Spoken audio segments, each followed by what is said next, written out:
الله أكبر.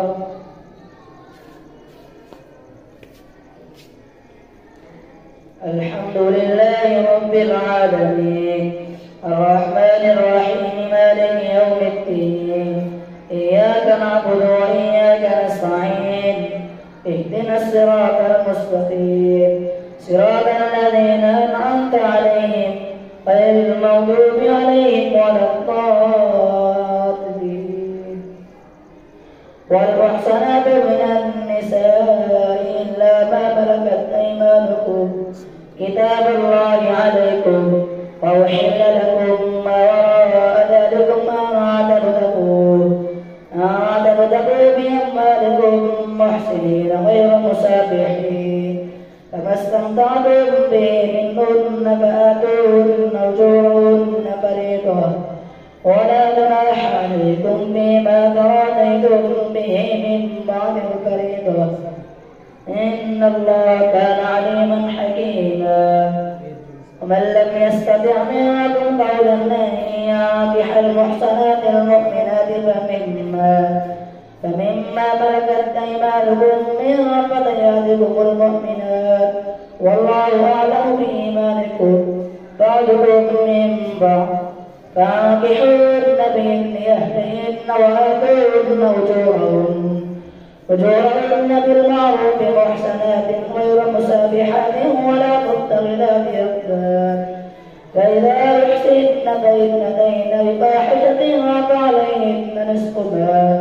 نصف ما على المحسنات من العذاب ذلك لمن خشي العنت منكم فأن تصبروا خير لكم والله غفور رحيم. يريد الله ليبين لكم ويهديكم سنن الذين من قبلكم فيتوب عليكم والله عليم حكيم. والله يريد أن يتوب عليكم ويريد الذين يتبعون الشهوات أن تميلوا ميلا عظيما. يريد الله أن يخفف عنكم فخلق الإنسان ضعيفا. يا أيها الذين آمنوا لا تأكلوا أموالكم بينكم بالباطل إلا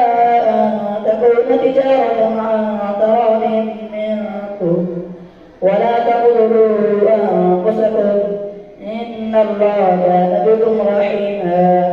ومن يفعل ذلك عدوانا وظلما فسوف نصليه نارا وكان ذلك على الله يسيرا. إن تجتنبوا كبائر ما تنهون عنه نكفر عنكم سيئاتكم وندخلكم مدخلا كريما. ولا تتمنوا ما فضل الله به بعضكم على بعض للرجال نصيب مما اكتسبوا وللنساء نصيب مما اكتسبن واسألوا الله من فضله إن الله كان بكل شيء عليما. ولكل جعلنا موالي مما ترك الوالدان والأقربون والذين عقدت أيمانكم فآتوهم نصيبهم إن الله كان على كل شيء شهيدا. الرجال قوامون على النساء ما فضل الله بعضهم على بعض وبما أنفقوا من أموالهم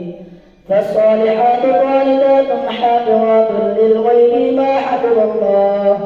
واللاتي تخافون نشوزهن فاعظوهن واهجروهن في المضاجع واضربوهن فإن طعنكم فلا تبغوا عليهن سبيلا إن الله كان عليا كبيرا. وإن خفتم شقاق بينهما فابعثوا حكما من أهله وحكما من أهلها إن يريدا إصلاحا يوفق الله بينهما إن الله كان عليما خبيرا. واعبدوا الله ولا تشركوا به شيئا وبالوالدين إحسانا وبذي القربى واليتامى والمساكين والجار ذي القربى والجار الجنب والصاحب بالجنب الجنب وابن السبيل وما ملكت أيمانكم إن الله لا يحب من كان مختالا فخورا الذين يبخلون ويأمرون الناس بالبخل ويكتمون ما آتاهم الله من فضله وأعتدنا للكافرين عذابا مهينا والذين ينفقون أموالهم رئاء الناس ولا يؤمنون بالله ولا باليوم الآخر ومن يكن الشيطان له قرينا فساء قرينا وما عليهم لو آمنوا بالله واليوم الآخر وأنفقوا مما رزقهم الله وكان الله بهم عليما إن الله لا يظلم مثقال ذرة وإن يعمل حسنة يضاعفها ويؤت من لدنه أجرا عظيما فكيف إذا جئنا من كل أمة بشهيد وجئنا بك على هؤلاء شهيدا يومئذ يود الذين كفروا وعصوا الرسول لو تسوى بهم الأرض ولا يكتمون الله حديثا يا أيها الذين آمنوا لا تقربوا الصلاة وأنتم سكارى حتى تعلموا ما تقولون ولا جنبا إلا عابري سبيل حتى تغتسلوا وإن كنتم مرضى أو على سفر أو جاء أحد منكم من الغائط أو لامستم النساء فلم تجدوا ماء فتيمموا صعيدا طيبا فامسحوا بوجوهكم وأيديكم إن الله كان عفوا غفورا ألم تر إلى الذين أوتوا نصيبا من الكتاب يشترون الضلالة ويريدون أن تضلوا السبيل والله أعلم بأعدائكم وكفى بالله وليا وكفى بالله نصيرا من الذين هادوا يحرفون الكلم عن مواضعه ويقولون سمعنا وعصينا واسمع غير مسمع وراعنا ليا بألسنتهم وطعنا في الدين ولو أنهم قالوا سمعنا وأطعنا واسمع وانظرنا لكان خيرا لهم وأقوم ولكن لعنهم الله بكفرهم فلا يؤمنون إلا قليلا يا أيها الذين أوتوا الكتاب آمنوا بما نزلنا مصدقا لما معكم من قبل أن نطمس وجوها فنردها على أدبارها أو نلعنهم كما لعنا أصحاب السبت وكان أمر الله مفعولا إن الله لا يغفر أن يشرك به ويغفر ما دون ذلك لمن يشاء ومن يشرك بالله فقد افترى إثما عظيما ألم تر إلى الذين يزكون أنفسهم بل الله يزكي من يشاء ولا يظلمون فتيلا وانظر كيف يفترون على الله الكذب فكفى به إثما مبينا ألم تر إلى الذين أوتوا نصيبا من الكتاب يؤمنون بالجبت والطاغوت ويقولون للذين كفروا هؤلاء يهدى من الذين آمنوا سبيلا أولئك الذين لعنهم الله ومن يلعن الله فلا تجد له نصيرا أم لهم نصيب من الملك كيدا لا يؤتون الناس نكيرا أم يحسدون الناس على ما آتاهم الله من فضله فقد آتينا آل إبراهيم الكتاب والحكمة وآتيناهم ملكا عظيما فمنهم من آمن به ومنهم من صد عنه وكفى بجهنم سعيرا إن الذين كفروا بآياتنا سوف نصليهم نارا كلما نضجت جلودهم بدلناهم جلودا غيرها ليذوقوا العذاب إن الله كان عزيزا حكيما والذين آمنوا وعملوا الصالحات سندخلهم جنات تجري من تحتها الأنهار خالدين فيها أبدا لهم فيها أزواج مطهرة وندخلهم ظلا ظليلا إن الله يأمركم أن تؤدوا الأمانات إلى أهلها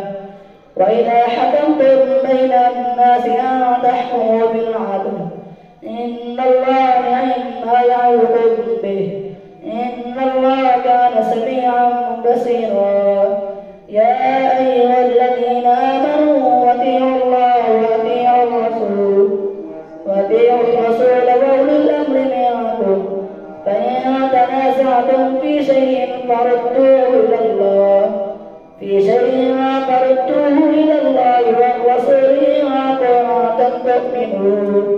تؤمنون بالله واليوم الآخر ذلك خير وأحسن تأويلا الله أكبر سمع الله لمن حمده الله أكبر الله أكبر الله أكبر الله أكبر الحمد لله رب العالمين الرحمن الرحيم مالك يوم الدين إياك نعبد وإياك نستعين اهدنا الصراط المستقيم صراط الذين أنعمت عليهم غير المغضوب عليهم ولا الضالين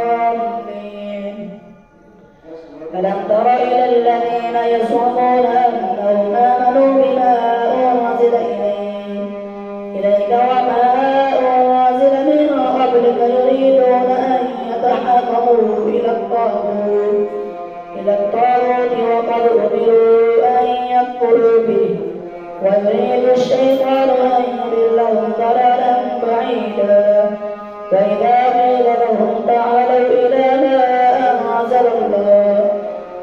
أنزل الله وإلى الرسول رأيت المنافقين يصدون عنك صدودا فكيف إذا أصابتهم مصيبة بما قدمت أيديهم ثم جاءوك يحلفون بالله إن ردنا إلا إحسانا وتوفيقا أولئك الذين يعلم الله ما في قلوبهم فأعرض عنهم وعظهم وقل لهم في أنفسهم قولا بليغا وما أرسلنا من رسول إلا ليطاع بإذن الله ولو أنهم ظلموا أنفسهم جاءوك فاستغفروا الله واستغفر لهم الرسول لوجدوا الله توابا رحيما فلا وربك لا يؤمنون حتى يحكموك فيما شجر بينهم ثم لا يجدوا في أنفسهم حرجا مما قضيت ويسلموا تسليما ولو أنا كتبنا عليهم أن اقتلوا أنفسكم أو اخرجوا من دياركم ما فعلوه إلا قليل منهم ولو أنهم فعلوا ما يوعظون به لكان خيرا لهم وأشد تثبيتا وإذا لآتيناهم من لدنا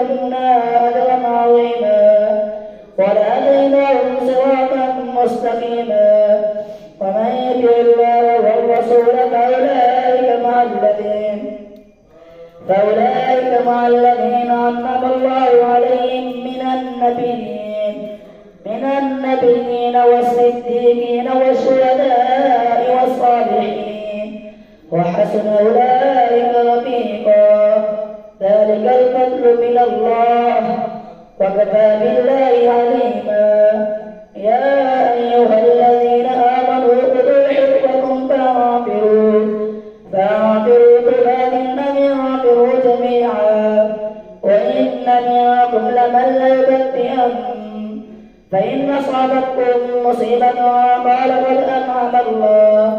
أنعم الله علي إذ لم أكن معهم شهيدا.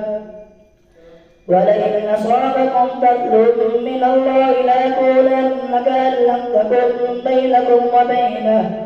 وبينه مودة يا ليتني كنت معهم فأفوز فوزا عظيما. فليقاتل في سبيل الله الذين يشكون الحياة الدنيا بالآخرة ومن يقاتل في سبيل الله فيقتل أو يغلب فسوف نؤتيه أجرا عظيما. وما لكم لا تقاتلون في سبيل الله والمستضعفين من الرجال والنساء والبلدان الذين يقولون ربنا أخرجنا من هذه القرية الظالم أهلها واجعل لنا من لدنك وليا واجعل لنا من لدنك نصيرا. الذين آمنوا يقاتلون في سبيل الله والذين كفروا يقاتلون في سبيل الطاغوت فقاتلوا أولياء الشيطان إن كيد الشيطان كان ضعيفا.